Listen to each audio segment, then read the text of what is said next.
తెలంగాణలో phone tapping వ్యవహారం రోజుకో మలుపు తిరుగుతుంది. ట్యాపింగ్తో వ్యాపారులు హవాలా ముఠాలను బెదిరించి భారీ స్థాయిలో ఆస్తులు కూడబెట్టుకుంటున్న అధికారులపై ఏసీపీ ఫోకస్ పెట్టింది. హవాలా ముఠాల నుంచి వసూలు చేసిన డబ్బులతో సదరు అధికారులు ఖరీదైన విల్లాలు, భూములు కొనుగోలు చేస్తున్నట్లు తెలుస్తుంది.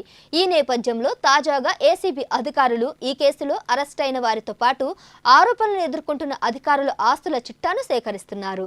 అధికారుల ఆర్థిక పరిస్థితిపై ఆరా తీస్తున్నారు. ఈ కేసుకు సంబంధించి ఇద్దరు అదనపు ఎస్పీలు భుజంగరావు, తిరుపతన్నలతో పాటు ప్రణీత్ రావును కూడా కస్టడీ కోరుతూ పోలీసులు కస్టడీ పిటిషన్ వేయనున్నారు. ముగ్గురిని కలిపి విచారిస్తే చాలా విషయాలు బయటకు వచ్చే అవకాశం ఉంటుందని భావిస్తున్నారు. ఈ మేరకు న్యాయస్థానాన్ని ఆశ్రయించారు.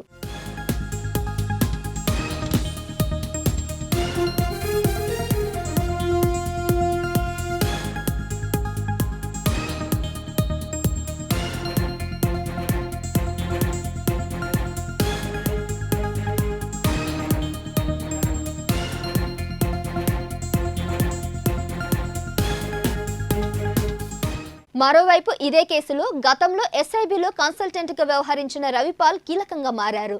మాజీ డీఎస్పీ ప్రణీత్ రావు, రవిపాల్ నేతృత్వంలో ట్యాపింగ్ డివైజులను తీసుకుని వచ్చినట్లు అధికారులు గుర్తించారు. రాష్ట్రంలో సాఫ్ట్వేర్ కంపెనీని ఏర్పాటు చేస్తున్నట్లు నకిలీ పత్రాలు సృష్టించి ఇజ్రాయెల్ నుంచి ట్యాపింగ్ డివైజులను రవిపాల్ దిగుమతి చేసుకున్నట్లు తెలిపారు.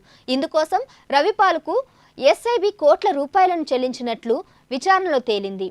300 మీటర్ల పరిధిలో మాట్లాడే మాటలను నేరుగా వినే అధునాతన డివైజులను తీసుకొచ్చిన రవిపాల్ వాటిని రేవంత్ రెడ్డి ఇంటి సమీపంలో ఓ ఆఫీస్ తీసుకొని అక్కడ సెట్ చేశారు. రేవంత్ ఇంట్లో జరిగే ప్రతి విషయాన్ని కూడా వినేవారు. ప్రస్తుతం రవిపాల్ని ప్రశ్నించేందుకు అధికారులు రంగం సిద్ధం చేస్తున్నారు.